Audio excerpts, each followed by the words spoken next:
Kurt grinned. Evan continued. Here at Windsor, there are 2 to 3 people in a room. Unless you're special, you can request for a room of your own, like if you're a captain of a sports team, or if you've always broken the 98th percentile in class. But that's difficult, Ethan said blandly, because everyone gets amazing grades here. Everyone. Yep, excellent is average here. Kurt wavered slightly, trying to take in all this information. While he looked for challenging back at McKinley, this wasn't quite what he accepted. Everyone. All right. There are 3 dorms, Windsor, Hanover and Stuart, and we like Stuart the least. The other twin made a thumbs down gesture and a grimace. Why? He continued, before Kurt could even open his mouth to ask. Because they're a bunch of brown-nosing ass-kissers, and that's basically all you need to know. And you'll protect your fellow Windsor boys from them to the death, and we'll do the same for you, nodded the other twin sagely. Windsor is, without a doubt, the best house. Don't mind Hanover, they're harmless, but Stuart is looking to trip us up with every step. Do not trust them. After that statement, the manic gleam in their eyes died away, to Kurt's relief. Curfew is 10 on weekdays, 11 on weekends, said Ethan. Until then, you can run around doing basically whatever you like. But if you don't make it, you'll get locked out. Which is why it's useful to have us as friends, cried Ethan. Because we can get you back inside, and Howard will be none the wiser. Ethan looked proud. We can unlock any door, any window on campus, both literally and figuratively. This must be your thing. Kurt raised an eyebrow, wondering if these 2 were for real. They seemed like the type who might be pulling his leg. They said that everyone in here has something off about them. Well, not only. Evan smiled sweetly, and then offered Kurt a Nerf gun. Kurt considered, then smiled and took the gun. Good choice, grinned Ethan, and he pulled out his own Nerf gun and shot Kurt right in the forehead.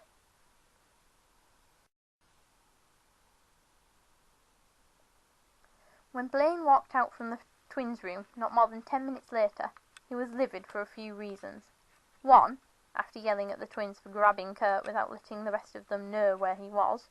2, for getting Kurt mixed up in their twice-a-week Nerf battle. And 3, for assaulting him with said Nerf guns the moment he walked in.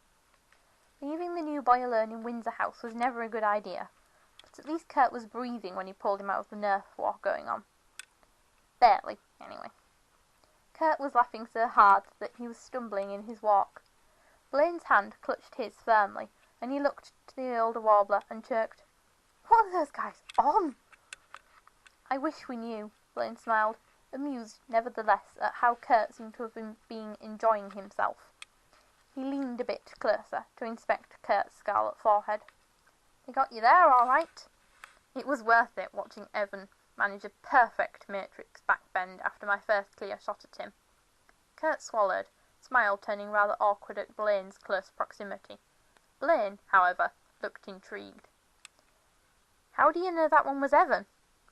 "I don't," Kurt admitted. "He just felt like Evan." "That was actually Ethan," Blaine grinned. "He's the springier one." "Oh, so they do have differences," Kurt laughed. "Very few." Blaine stopped at one door and opened it. "This is my room." Kurt looked inside and saw that though it may have been completely alike to the twins in architecture, it was all very Blaine. The furnishings in the middle common room were different, made of warm, comfortable colours and materials. There was a thick rug under the middle common, and only one bed looked to be in use.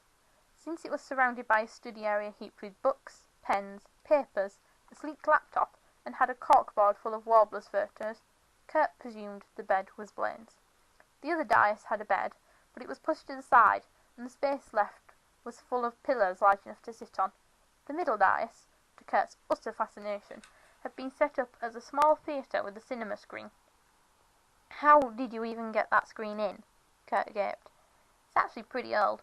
It used to be in one of the AV rooms, but when they upgraded, I asked if we could have it." "And they let you?" Blaine grinned. "It's not for me entirely. A lot of the warblers come here to hang out. so we pulled strings.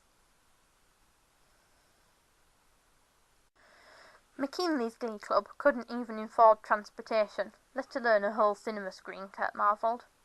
He walked around the room, looking at Blaine's collection of theatre posters, and stopped by the corkboard full of warblers, and others who weren't in the Dalton uniform. It suddenly struck him that the room was very quiet. Then he looked up. Wait, your room alone? If a person had as many as 10 other boys crashing in at every given hour to harmonise, make noise, and generally cause confusion, roommates don't last long. Kurt smiled and sat down on the couch with a sigh, looking around. So you're here, by yourself. He looked around the largeness of it all. Helps me appreciate the quiet time better, when the boys don't come by, Blaine admitted, sitting next to him.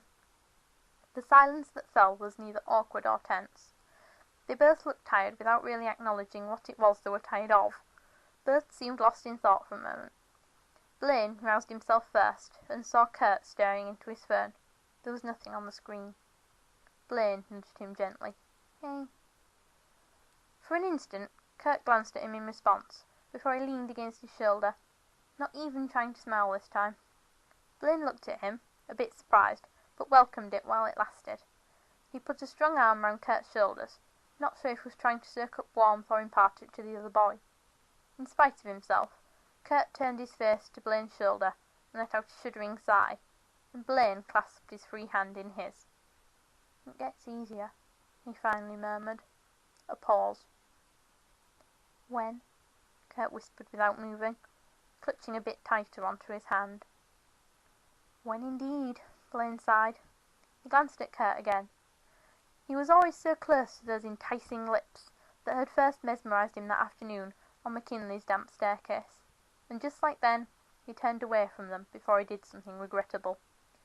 He wanted to tell him everything so badly, but though he thought about it day after day, there simply weren't any words at present to explain how he felt about him.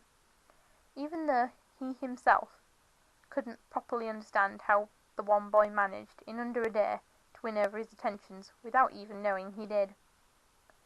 And when everything had gone on, he would simply hurt Kurt right now. He was sure that Kurt did not need this new complication. In his current state, any move from him would be seen as taking advantage.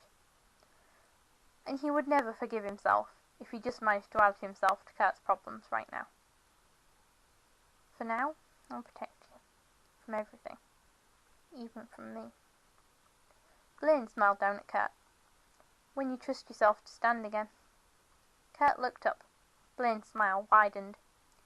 You must be an amazing person, Kurt, to have withstood all that for so long. He turned away, eyes wandering to the mass of photographs on his corkboard. I didn't last that long.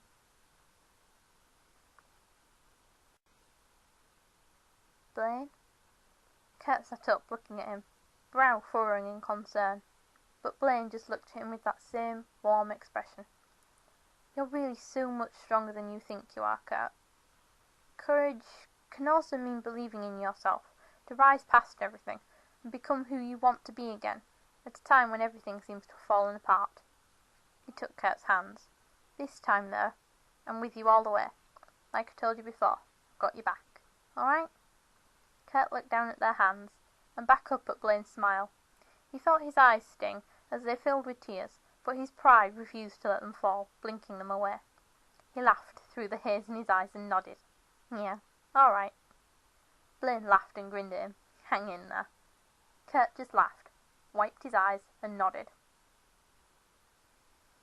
Out of a Julia Roberts movie, Wes grumbled, rolling his eyes good-naturedly from the hall, having seen the whole scene play out.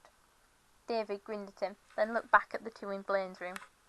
I'm going to have to agree, but they're almost disgustingly adorable. Blaine actually looks happy, Evan smirked, and Ethan added, which is better than watching him stare at his BlackBerry, waiting for a text from his pretty, pretty nymph.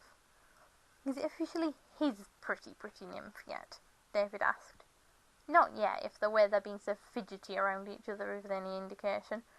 And you know as well as I do that if Blaine were ever officially with anyone, well, Wes rolled his eyes.